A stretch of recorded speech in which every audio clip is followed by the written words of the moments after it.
Welcome back to Dark Knight Games MTG. Today we're starting something massive. We're stepping away from the modern day and going back 4,000 years. This is the story of two brothers, a corrupted power, and the war that broke a world. But before we step into the ruins, I've got to stay sharp for this long form dive. Huge shout out to Rogue Energy for fueling the studio today. If you're looking to stay focused through your own grinds, whether it's gaming or deep diving into Magic the Gathering lore, check them out. Now let's get into the archaeology. Magic the Gathering, The Brothers' War, Part 1, The End. Written by Miguel Lopez. The year was 69 AR. It was snowing in Pendragon. 5 years after the war that ended the world concluded, the survivors found that nothing truly ended. In the wake of the machines, the quakes, and the scouring waves, spring still came.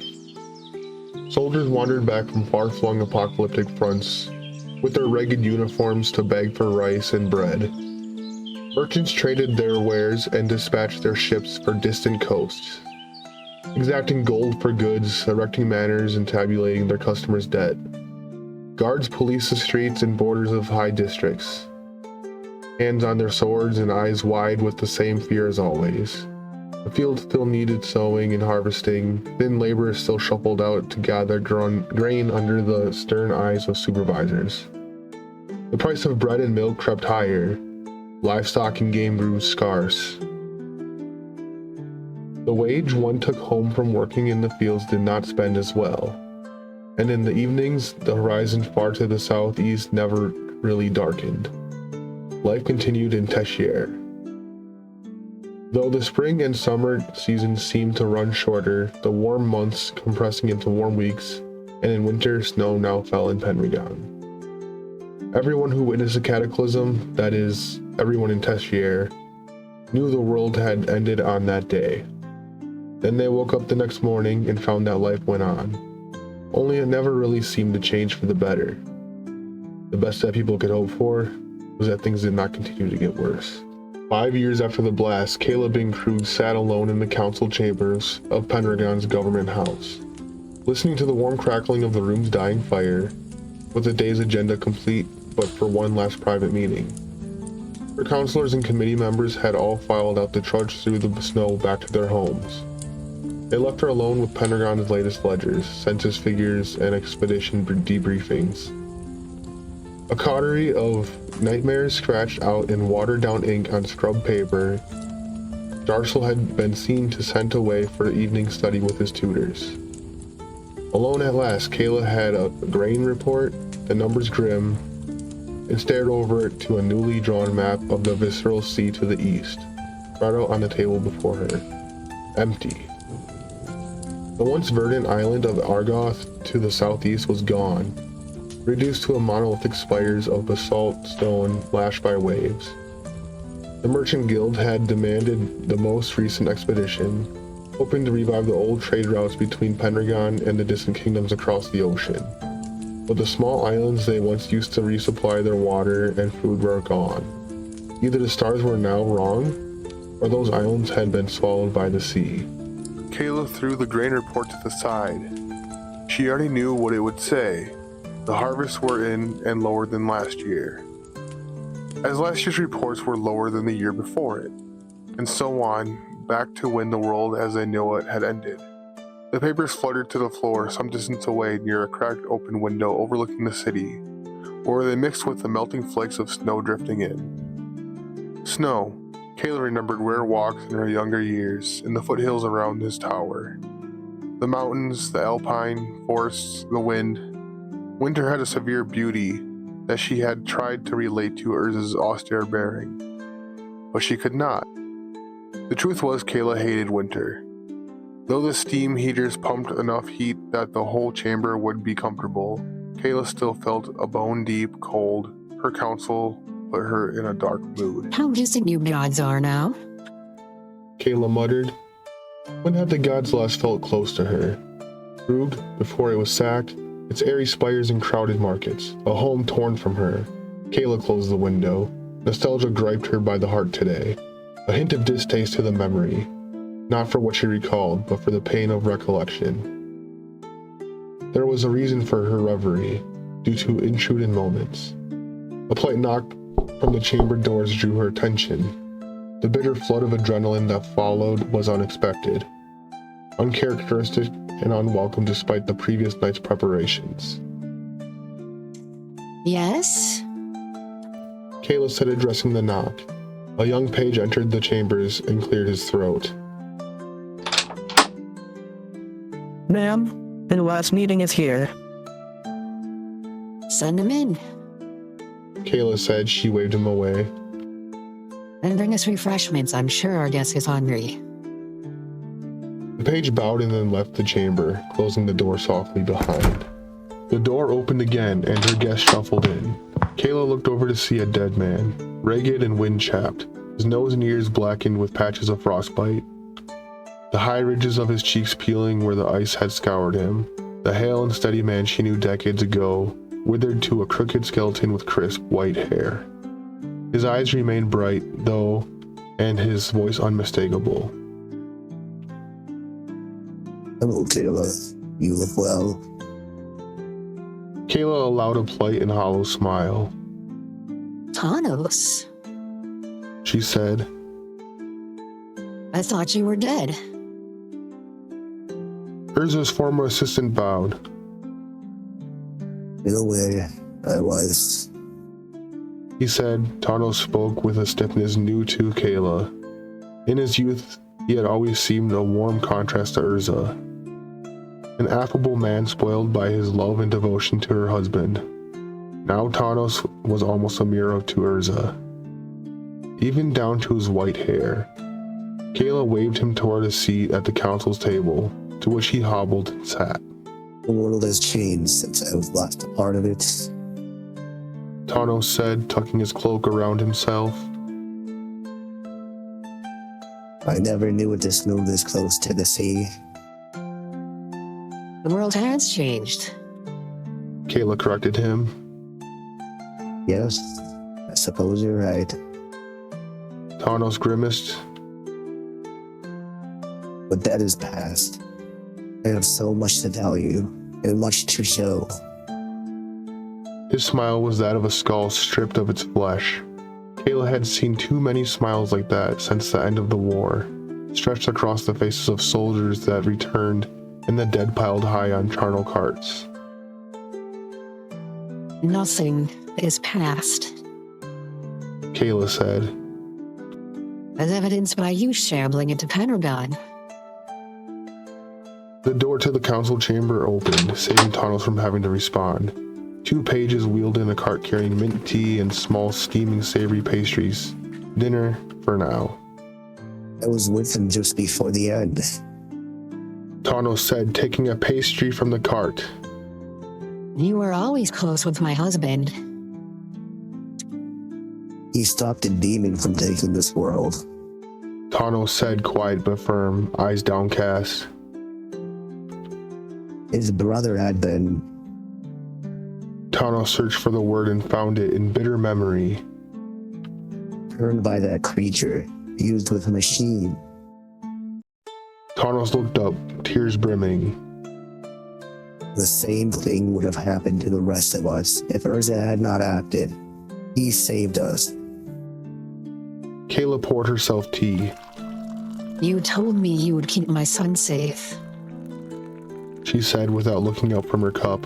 She offered a steeping pot to Tanos. I never saw him again. He. Tanos cleared his throat. Corbin was an example to his men. A brave officer and a good pilot. Was his death a good one? Kayla said her voice was even and calm, but colder than the wind that had clipped Tanos' ears and burned his nose. This my son was an example. I would hope that he was a good example and saved other mothers the pain of losing their firstborn to war. As a pilot, All Harbin ever wanted to do was make his father proud. Kayla said, interrupting Tanos. He always worried because he was only a pilot and not an artificer like you. that his father thought less of him. Before, when he was young, Marvin would tell me of his dreams. He dreamed he could fly, and that whenever he returned home, his father would be proud of his flying boy. Did he ever make my husband smile, Thanos? Before he died, did he make his father proud of him? Urza never wished to put Harbin in danger. Then why did he start a war for my son to die in? Kayla snapped. The anger blazed through her, a wildfire. She flung her cup against the wall, where it had shattered, echoing throughout the chamber. Thanos said nothing while she calmed herself. Thanos. Kayla spoke, composing each word, shaping every syllable from primordial sound to meaning. So we are clear. I will never forgive you for convincing me to allow my son to go off and die in my husband's war. Your road back to my race is tenfold, as long and cold as that bitter trail you followed here. Yes, ma'am. Thanos said. Now, tell me what you came here to tell me. Thanos reached into the fold of his cloak and pulled out a waxcloth roll. He unrolled it on the table, revealing a short sheaf of old papers, thick and yellowed with age. Some water damage crinkled the edges, but not enough to spoil their contents. Kayla recognized them immediately. Designs.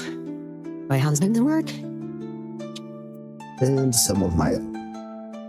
I kept them with me while I was away. Vendors, clay statues, you remember those. Foreign doctors as well, all types. Thanos carefully peeled the pages out of their waxcloth roll and displayed them on the table. Steam engines, communication towers, ships, machines, and devices he had designed. Most for war, to be sure, with some for a piece he hoped to live in one day. And all useless without power stones. Unless we wish to treat a novelty clockwork rat industry pentagon. She waved one page bearing the sketch designs for a toy rodent at Thanos. Thanos laughed and then realized that Kayla was not humoring him. He coughed. Indeed, yes, of course. And to that point, I have the news. I was able to recover a clutch of power stones and know where we can find more. Kayla leveled her gaze at Thanos. She steepled her fingers, pressed them under her chin, and closed her eyes. It doesn't matter how much grain we harvest, or how many fish we catch, men like you will always be hungry. Tell me. Before the collapse, Argoth had the largest stockpile of power stones in Terrashire. Their storehouses were buried, but Urza's documents, I found a map. With the power stones I have in my possession and these designs, I can build new machines to go and leave them out.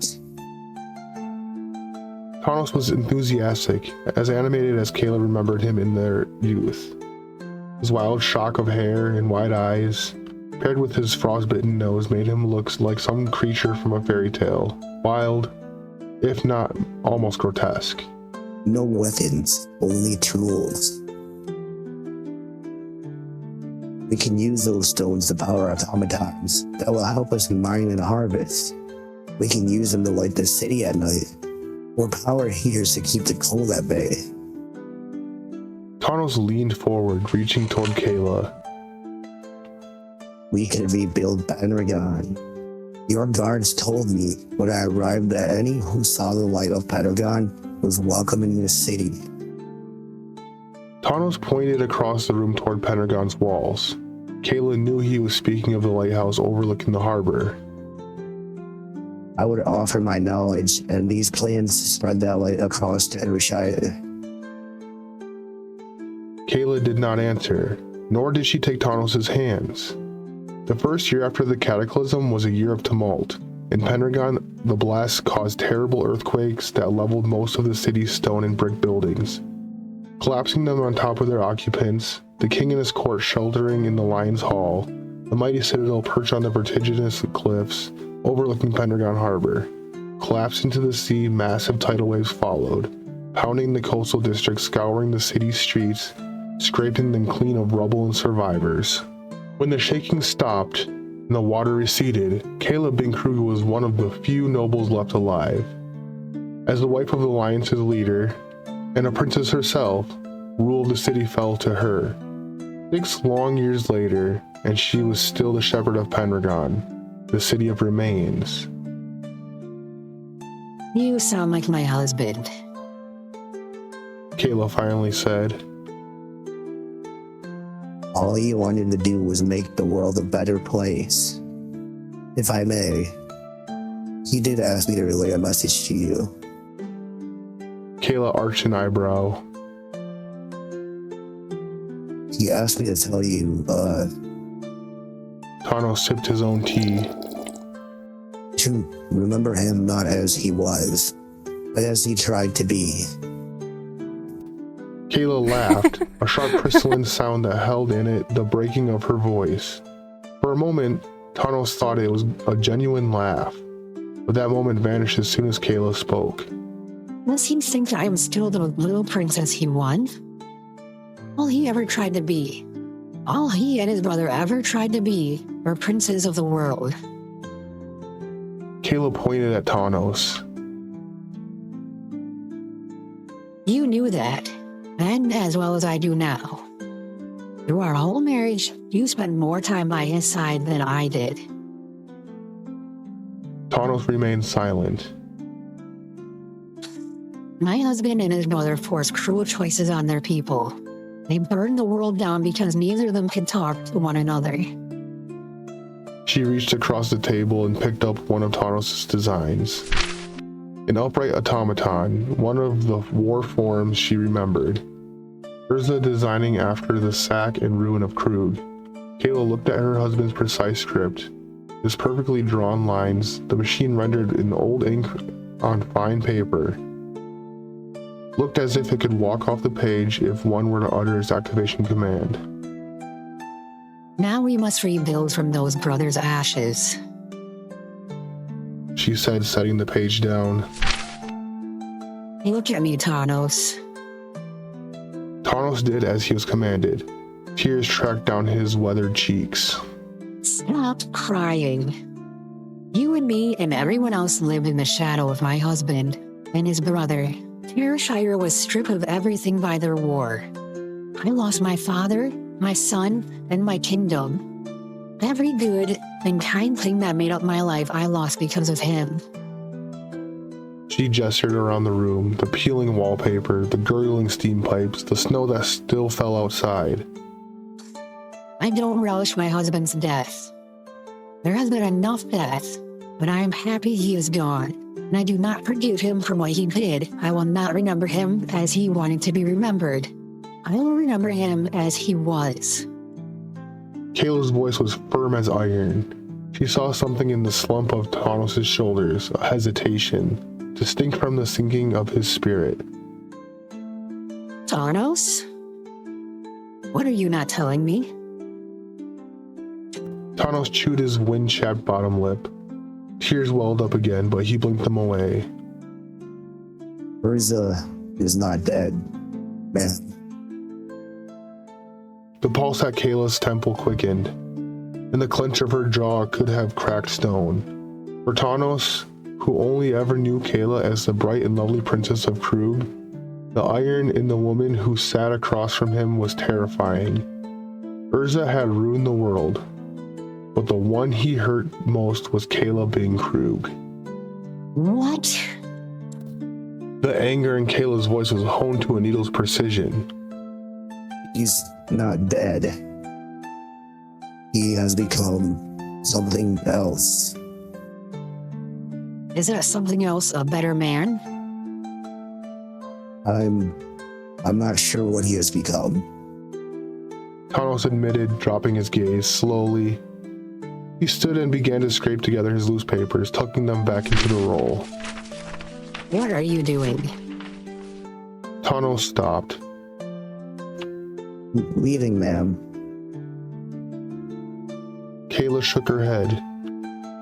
No, Thanos. Sit, please. Thanos sat. We recovered what we could find in my husband's factories after the blast. Machines, chassis, stones, the things he used to build his automatons. In great number. No one here knows how to use them. But with your arrival, it seems that has changed. Kayla gathered her small items and walked Tanos to the door. Tomorrow, I will have Meryl, my scout captain, take you to the warehouses so you can begin. Thank you, Kayla. Tanos said, pausing at the door. Kayla's lips thinned, offering not even a ghost of a smile. A long road, Tanos. Go. It's cold.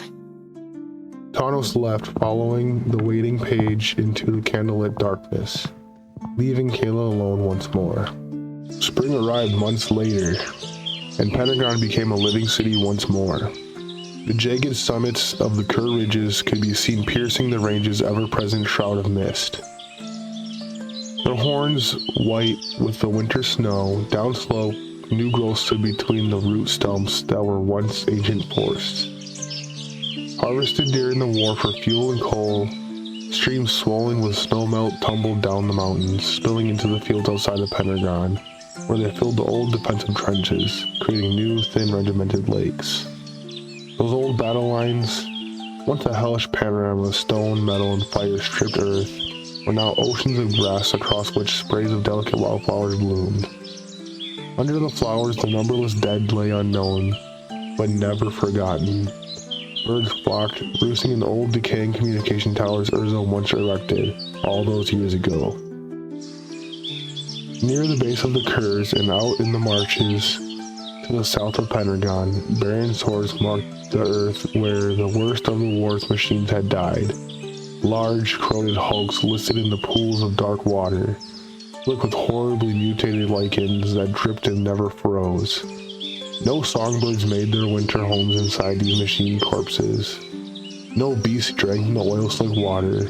A stink simmered the air around them, and Pentagon scouts were careful to mark a perimeter around any such remains they came across in their ranging. Kayla paced along the top of Pentagon's new inland wall with Tanos at her side, looking over the parapet at the work being done along this part of the city's fortifications.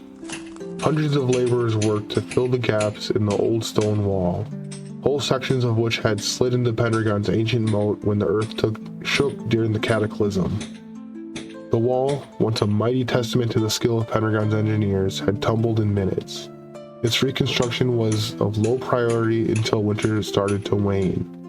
This spring would bring more than warm weather and flowers. Another danger threatened Pentagon. A detachment of long-range scouts had returned to the city in the early hours of the morning. Kayla, expecting their arrival, met them at the wall to hear the report. Tanos had been closing out the late shift at his factory and had hurried to answer her summons. The small group atop the earthworks were a motley collection. Kayla in trousers and a padded coat against the cold, Tanos in his foundry apron, and Scout Captain Muriel in the muddy uniform under a dark poncho. Muriel had returned from the field this morning and still wore a cloth-wrapped cuirass and sword. How many? Kayla asked her captain.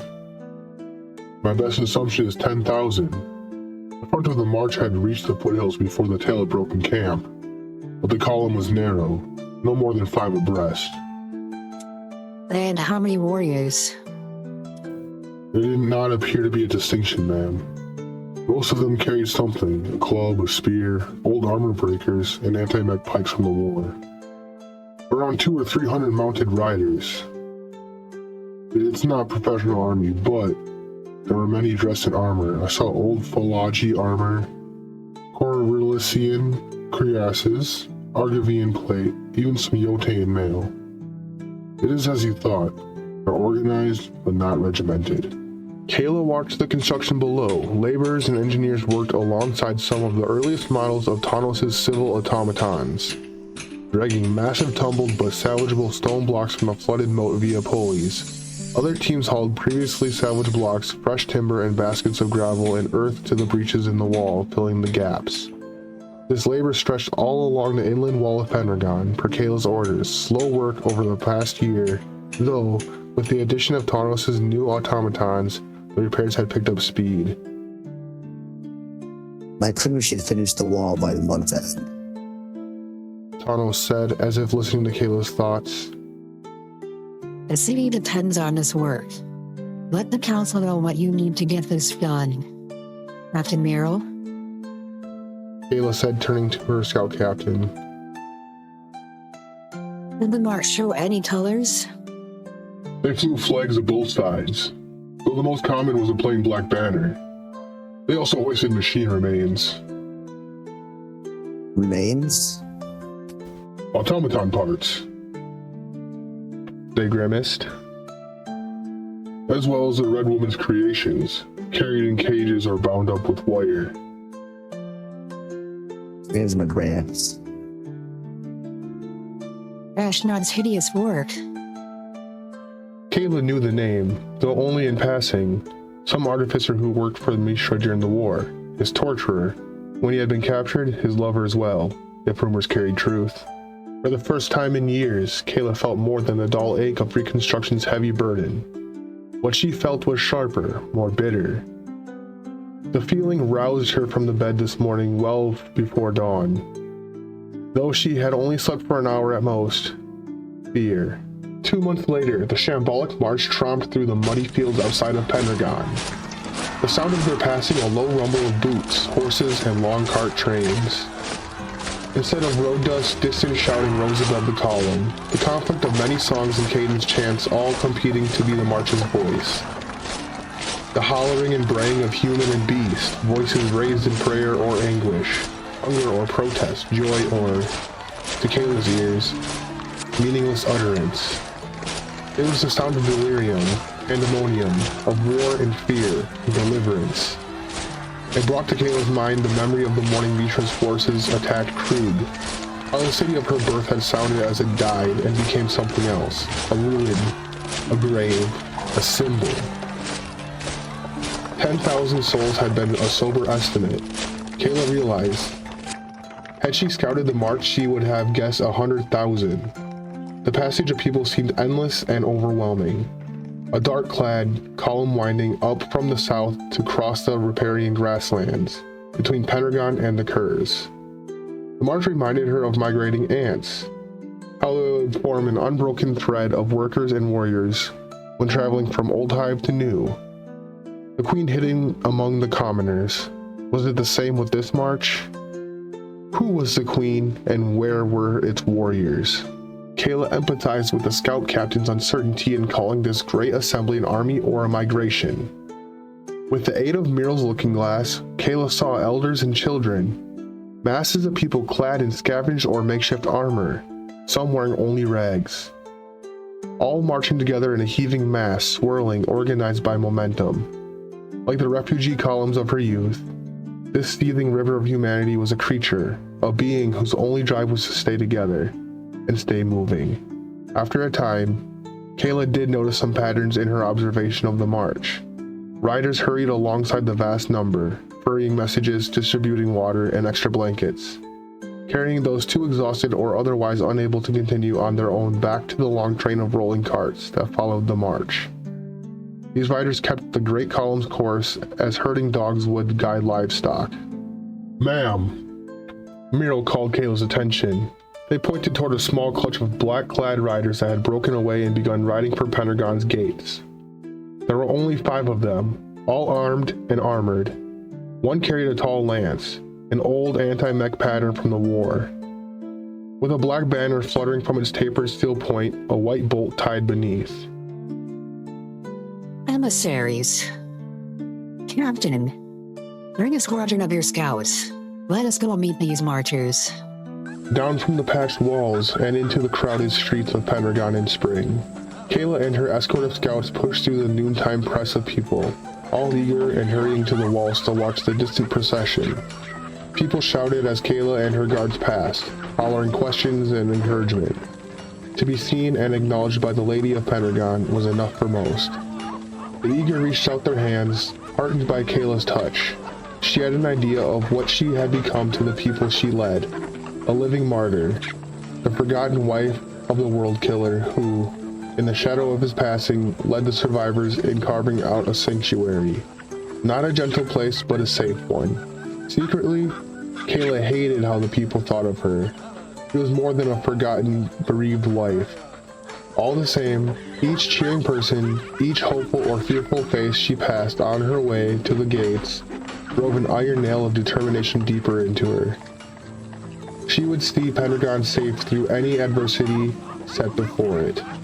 Clearing the gates took some shouting and shoving, but the scouts were able to usher her to the front, where the little gate to Pentagon, a door cut out in the much larger stone and ironwork portcullis, stood open.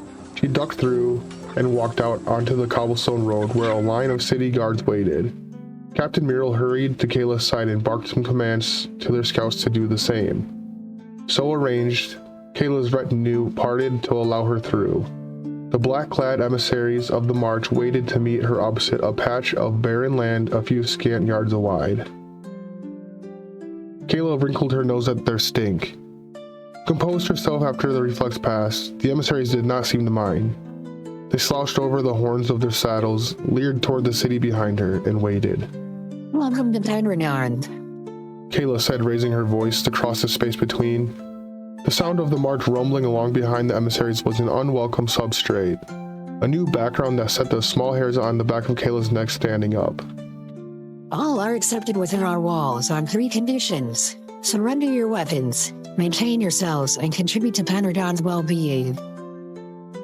Kayla said. She looked for who among the emissaries would be their leader, but found no relief in marks of station or ornament, as the men wore an eclectic mix of sigils, colors, and armor.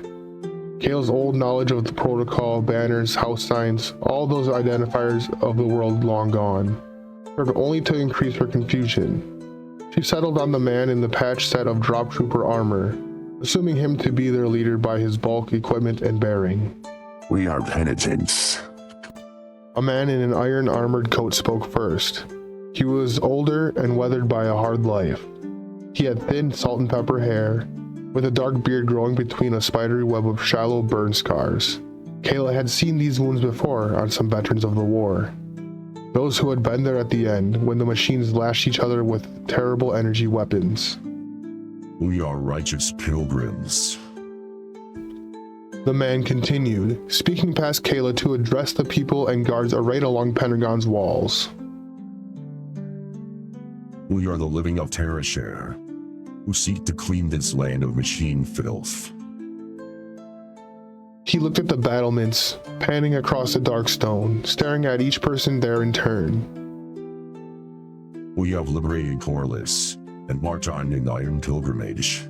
We approach you as kin with peace and a request, and all who hold righteous hate and fear of the machine join us on our crusade. The man's voice was clear and sturdy, a leader's voice with an edge like a razor. He was not speaking to her, but to the people of Pentagon. Kayla could hear his cruelty. She hoped her people could as well.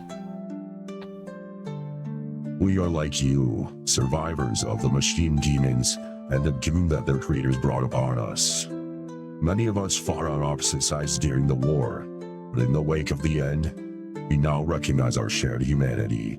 Do not fear us. Join us. One of the marchers in the leader's retinue, a man carrying a black banner, spurred his horse forward.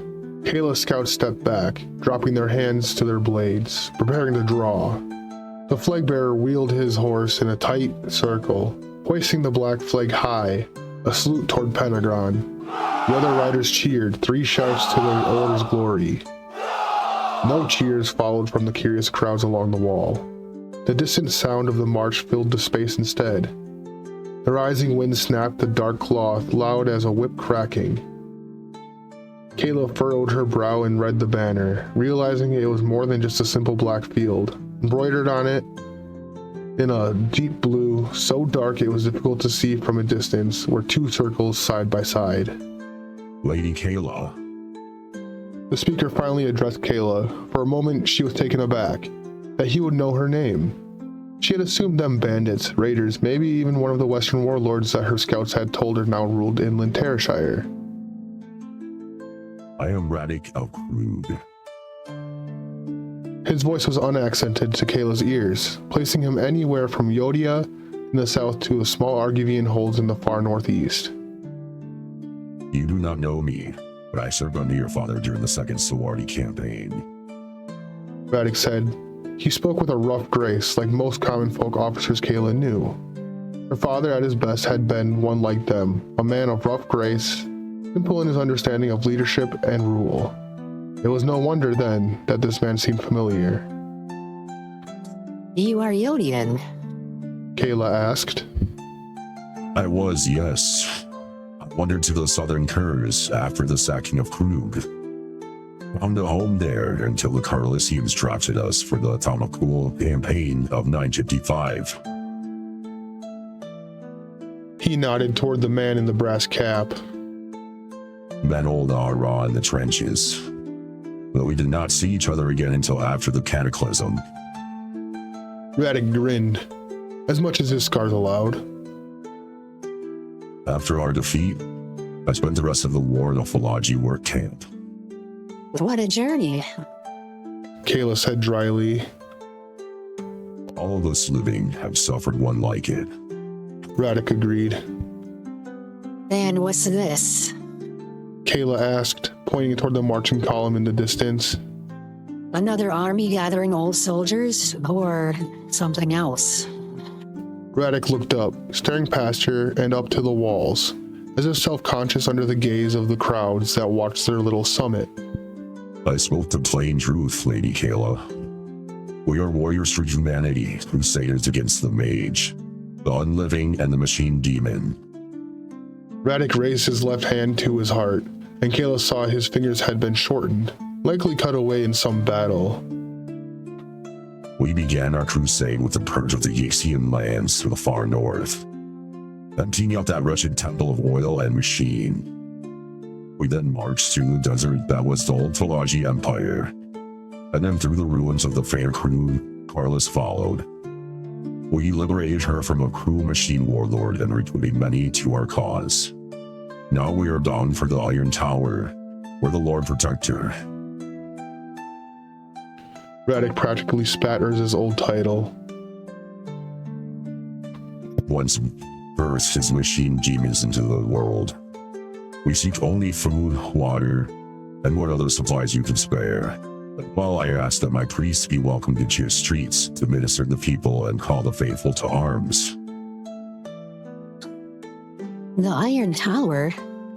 Kayla asked, ignoring Radek's request. Do you know it? He asked without a hint of question, softening his words. I cannot.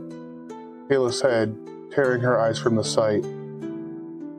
I am the Queen Regent of Pendragon, not a warrior, nor a story commander. I am not over willing to trade. We have goods, food, and artisans. Your people are free to seek refuge in our city, but we ask that no soldiers enter, no weapons may cross our gates.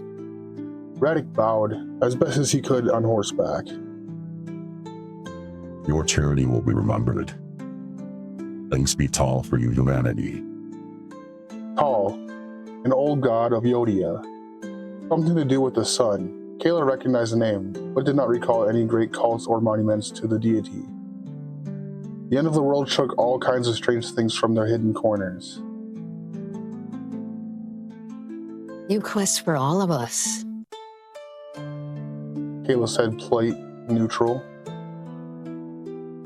Amidron is happy to see you along your way. Radek grinned, understanding her diplomatic language well. He clicked his tongue to his horse, turning it around. His guards followed suit. Without looking back, he raised his shortened hand to the sky, a lazy gesture, half wave, half salute, a farewell for now. Kayla, escorted by her retinue, walked back through the gates into the safety of Pendragon. Crowds on the wall talked a rainfall chorus of excitement, curiosity, bravado, and fear.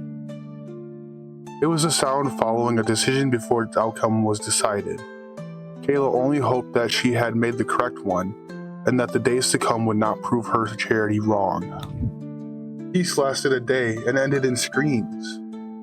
Kayla did not hear them at first. He was busy in a meeting with representatives from Pendragon's Fisher Guild, mediating as the masters hollered accusations of net slicing and claim jumping at each other. Fish, unlike land-based game and agricultural industries, had not been brutalized by the cataclysm. Before the war, after its end, these fisher folk had become fantastically wealthy.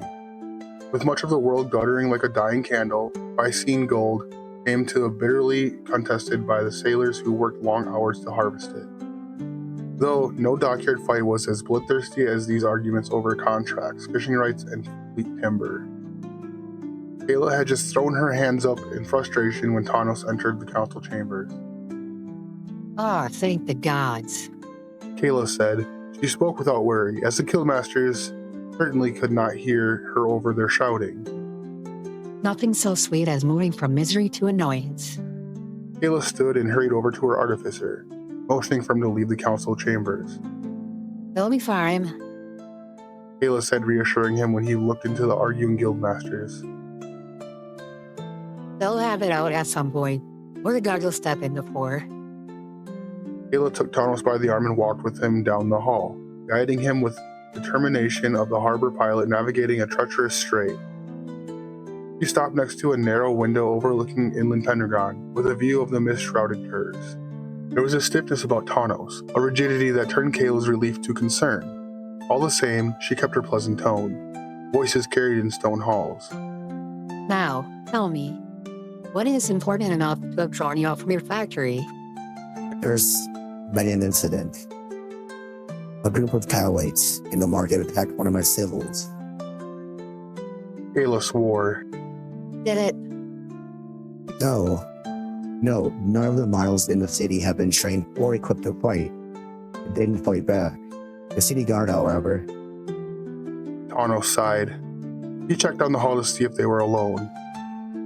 2 of the pilgrims are dead, and one of our guards was wounded. She'll live. The rest of the pilgrims near the area were arrested. Kayla stepped to the window. From this vantage point, nothing seemed different. The march had slowed or stopped in the fields outside of Pendragon, and thin gray ribbons of campfire smoke drifted up, tugged along by the wind. Cook fires and industrial smoke bled from the chimney tops all over Pendragon. People bustled about their work. It was a normal spring evening, though the news Tanos brought colored the panorama with a sinister tint. Did any of their order witness the attack? There were dozens of people there. I would be more shocked if the marchers did not hear of this. Kayla swore again. The Talons attacked the civil unprovoked? Yes. They called it a demon. They managed to damage one of its knee joints, but nothing serious. It can be repaired in the afternoon. No more. Fine. We will try to keep this quiet. A shout echoed through the government house. A door slammed open, followed by the sound of booted feet charging through the bottom floor. Kayla looked at Tanos with concern. Then to the end of the hall, where the corner hid the stairs to the floor below, the two braced themselves for who would round the corner. Ma'am! Lady Kayla! Kayla exhaled. She leaned a little against the wall. It was only Muriel. I'm here. Kayla called back. She reached over and patted Tanos on the shoulder. Composure. He said quietly. Tanos nodded and unclenched his fists. Scout Captain Muriel rounded the hall, out of breath, followed by a pair of their scouts. Their eyes were bright and cheeks flushed. Adrenaline, the cold, action. Lady Kayla, we need to get you to safety, Muriel said between breaths. The marchers, they're ranging against the city. What? Kayla said. First the civil, now the marchers. Where was Jersil? With one of his tutors. To be sure, she would need to send for him. Keep him close. Ma'am, Muriel interrupted, calling Kayla's attention. They pointed out the window toward the distant campfires. Radek and a dozen men, all armed. They're approaching the gates, and my scouts have seen their marchers arming themselves for battle. Then they know. They must tell them Tanos' symbols are not the same machines. Ma'am, please. We should go to the higher floor. I have my scouts barricading the house. Send them to find Jersil and bring him here. I will not hide, not just yet. Concern crossed Muriel's face. Kayla waved it away. This is my city, Captain. I will not hide when Pentagon is threatened. Muriel nodded to the two scouts, who saluted and took off at a run to find Jarsil. Kayla watched them go, then turned back to the window. The setting sun flared warm behind the Kerrs, plunging the fields outside of Pentagon into a premature twilight that hit the black-clad marchers. As Kayla watched, cook fires stifled of darkness, flaring like dim stars in deep night. This march outnumbered Pentagon's warriors. How many did they have in the city's colors? A mere 100 scouts. A city guard numbering less than 1,000. She could order the city levies to be called, but that would put untrained people on the line of battle. Pentagon's strength was her isolation, but when she was not isolated, and when the force threatened the city, there was only one option left for Kayla. In her youth, she fled Kroog and never returned. To this day, her home was a ruin. Kayla would not flee Pentagon. Thanos, arm the civils. Kayla ordered. Thanos rocked back on his heels, a small movement betraying his surprise. I don't know if we should do that. He said. Kayla's eyes flared with the same steel that had animated Urza. Cold and efficient, brilliant, unrelenting. I lived through the end of the world as well, Thanos. I was not on the front, but I know what I'm asking you to do. Kayla reached out and laid a hand on his upper arm, squeezing it. In their youth, a gesture like that would have sent sparks shooting through him. Now, it was only pressure. I am not Urza. I am asking you to do this to protect Pentagon and her people, nothing more. Thanos placed his hand over hers and squeezed. Thank you. Kayla said. He lifted her hand from Thanos' arm and turned to her captain. Miro? I have already called the scouts, and the city guard has been on alert since yesterday. Levy the militia. Empty the armories, send everyone able to lift the spear to the walls. They won't be much in a fight. I know. But we need numbers. Find those with experience from the war and have them lead the others. They will fight to defend their city. Go. Kayla did not turn from the window as Muriel ran to carry out her commands. Turn from the window meant the beginning of a terrible new chapter. A return to the cruelties of the old world. Pentagon was a fragile place, her walls unnecessary for years before today. Kayla hoped that they would become no more than a relic after this. A reminder and a warning of the worst of the old world. Kroog fell in the morning. The memory came to Kayla with an unwelcome and bitter pang. A hazy spring dawn, the dew still fresh on the laden grass of the city's magnificent towers. Kroog's red brick streets were still damp from the evening's rain and only just beginning to steam in the morning heat. She fled the city, pregnant with her son. Thanos had been there as well. He saw her safe from the city, fleeing with her while her people died. Kayla turned from the window. It is disheartening how little the world has changed. She said to Thanos. I thought we would have learned our lesson by now. Thanos looked up from his journal. He was jotting notes on the steps necessary to arm the civils. Reminders, orders, ideas. He frowned, his brow furrowing. With respect, I think as long as there are people, the world will never really change. I hope you're wrong. How soon can you have the civils ready to defend Pentagon? Give me an hour to brief my artificers. Thanos said. His voice wavered in a way Kayla had never heard from him. The civils are easy enough to adapt. I can have dozens ready by the evening and 100 by morning. He spoke like a man chewing gristly meat, preserving through what must be done. Good. And then we march them into the sea after this, yes? It took a moment, but Thanos realized that Kayla was joking with him. He smiled, and Kayla laughed. Short and sharp, nervous but genuine. With a parting nod, Thanos hurried to work. You harbored machine demons. Radix said, barking at Kayla as she emerged from the portcullis. Sloshed over a saddle horn, mouth never quite closed. the sun setting over his shoulder. Radek struck an animalistic silhouette. His posture reminded Kayla of a languid way some predatory cats carried themselves.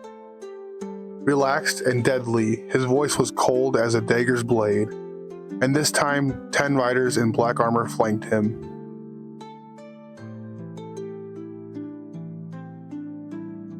When our faithful tried to drive the machines out, your guards killed them. Radek all but hissed between his teeth.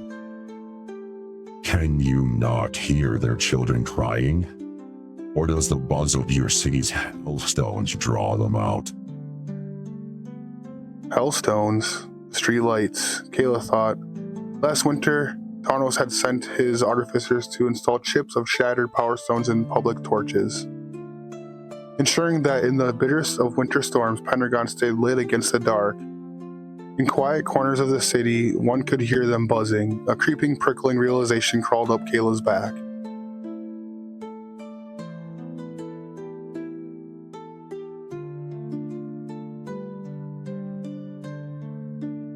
Kayla had never seen the black banner of Tall flown in the city, nor had she heard any street preachers extolling the sun god's scripture. But she could not be everywhere. How long have your people been inside Pentagon? Kayla asked. Long enough to know the city cannot be saved. Many of the faithful arrived here years ago, desperate for shelter, thinking that you of all people would know the danger of the machine. They watched in horror how you welcomed one of the Lord's protectors own into your council, how your artificers labored to bring more machines to life, and how they trained Pendragon's mechanical demons to obey their commands. The faithful braved the bitter passes to tell us that Pendragon stands unrepentant. Radek snarled. You and your people are fools. You raise new walls and consume the earth in the same manner as the killers Urza and Mishra did. Tell me, Lady Kayla, why do you cling to the very things that killed the whole world? Our civils are not those machines. The works of Urza and Mishra died when they died. We are building New demons for a new world. Radek said, dismissing her protest. He glared past her toward Pendragon. We cannot save this city. He said,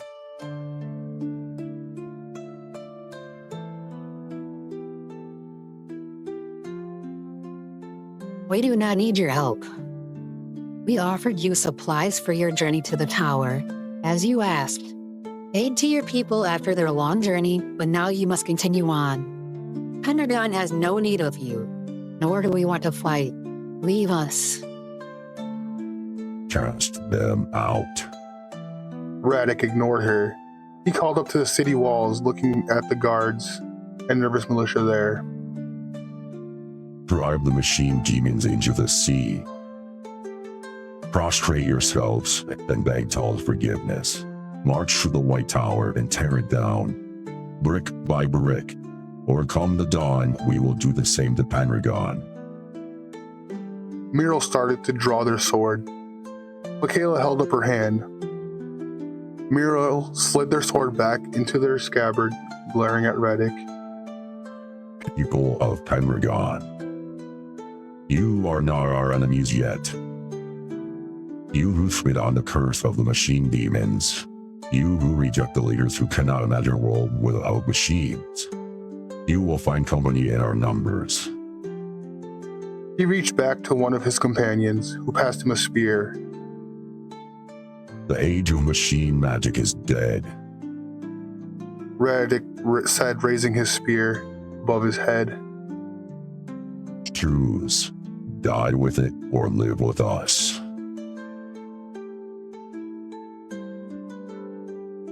Muriel drew their sword fully this time, but Radek did not attack. Instead, Radek threw a spear on the cobblestone between him and Kayla. It skittered and bounced to a stop at her feet.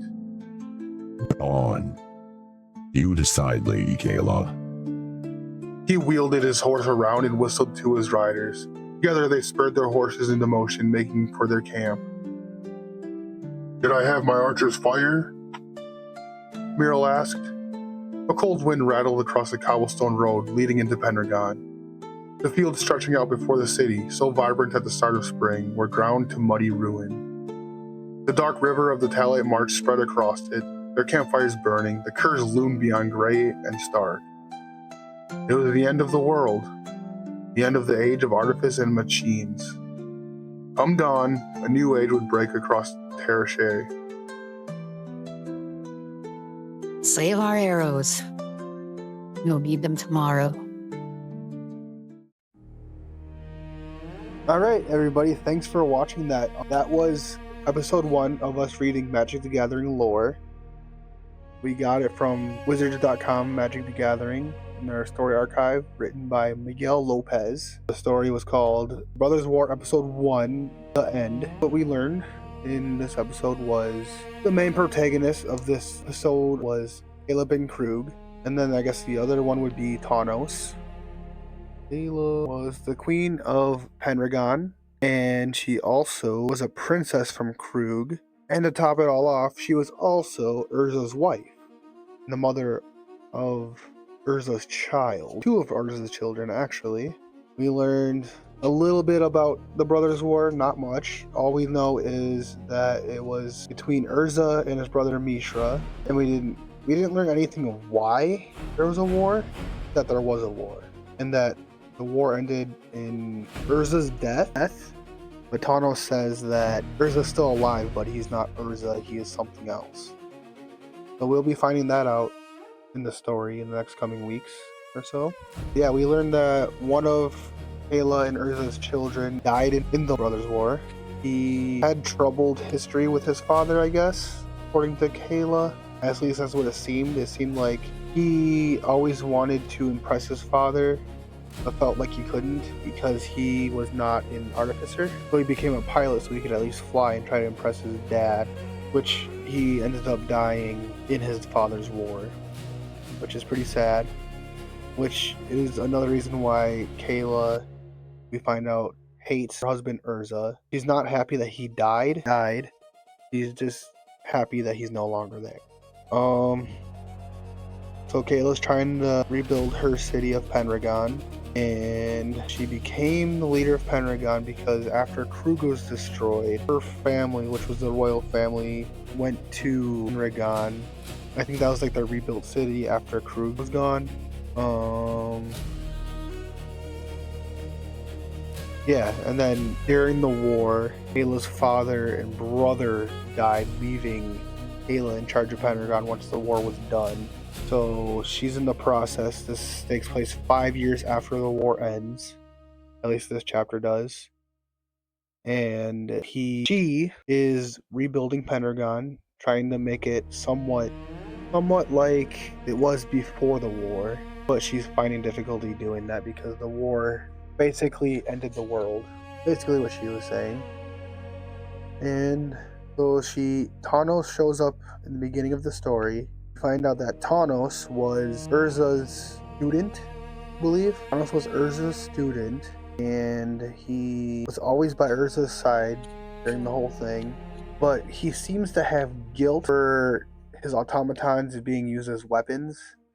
Because I think since he's a highly regarded artificer, he preferred to have automatons as basically servants for citizens, which the robots are called citizens, I believe. I'm remembering that correctly. So at first, Kayla does not trust Tawnos because Tawnos was in part responsible for Kayla's son dying because he helped convince her to let her son fight in the war, even though she did not care about the war. She did not like the war because the war was meaningless. It was between 2 brothers, and she didn't care about it.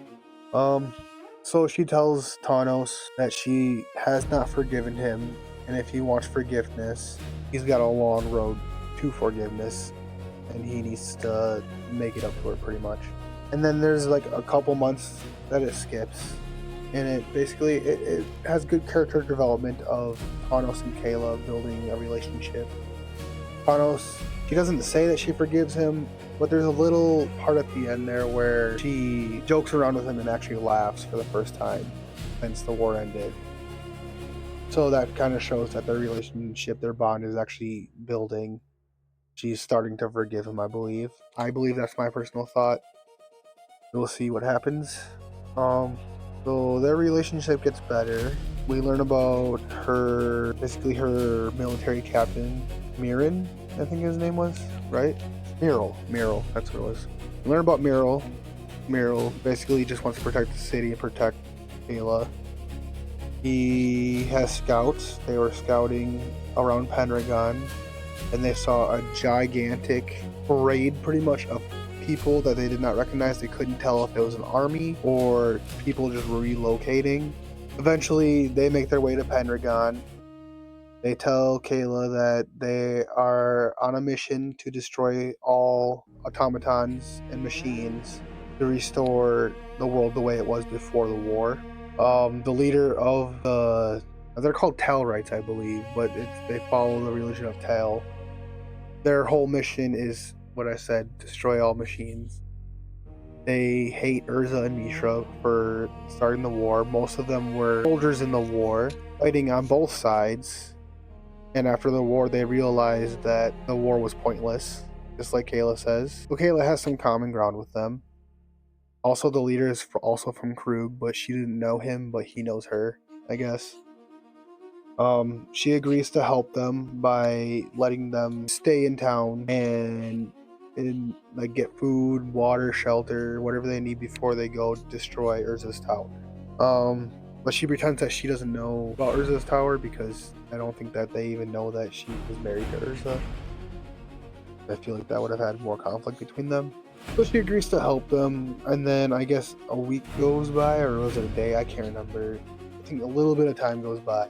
And Thanos interrupts her during a meeting with the fishing guild, and he tells her that the Talrites attacked one of the civils, the automatons, and broke its kneecap, but he wasn't worried about that because he could fix that in an afternoon, he said. What he was worried about is that 2 of the Talrites died because of this, and one of Pendragon's guards was severely injured, but she was going to be okay, he said.